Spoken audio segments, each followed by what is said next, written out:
কবিতাৰ শিৰোনাম পোহৰ হওঁ, কবি ৰীতা চৌধুৰী।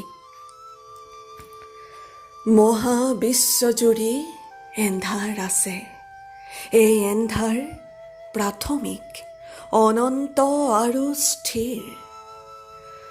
মহাজাগতিক এই ধ্ৰুৱকৰ কল্পনাতীত মহাশক্তিক তথাপিও মই উপেক্ষা কৰোঁ, কাৰণ মই পোহৰ চিনি পাওঁ, জানো কোনো শীৰ্ণ দীপশিখাৰ নম্ৰ আৰু কম্পিত পোহৰৰো থাকে ছিদ্ৰহীন এন্ধাৰক নুমুৱাই দিব পৰা আশ্চৰ্য প্ৰাণ শক্তি।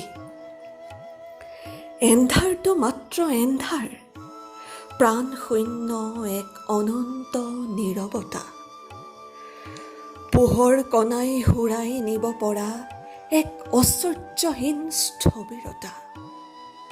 কি লাভ এন্ধাৰ হৈ, কি লাভ এন্ধাৰৰ ওচৰত আঁঠু লৈ? মহাবিশ্বক দিবৰ বাবে এন্ধাৰৰ জানো এন্ধাৰৰ বাহিৰে আৰু কিবা থাকে পোহৰৰ দৰে? মই সেয়ে পোহৰ হওঁ, পোহৰেই হওঁ, জোনাকী পৰুৱাবোৰৰ বুকুত সোমাই জীৱনৰ উপত্যকাত বিয়পি পৰোঁ, কাৰণ পোহৰ ভাল, এন্ধাৰৰ পৰা কাঢ়ি আনি উভতাই দিয়ে উশাহ।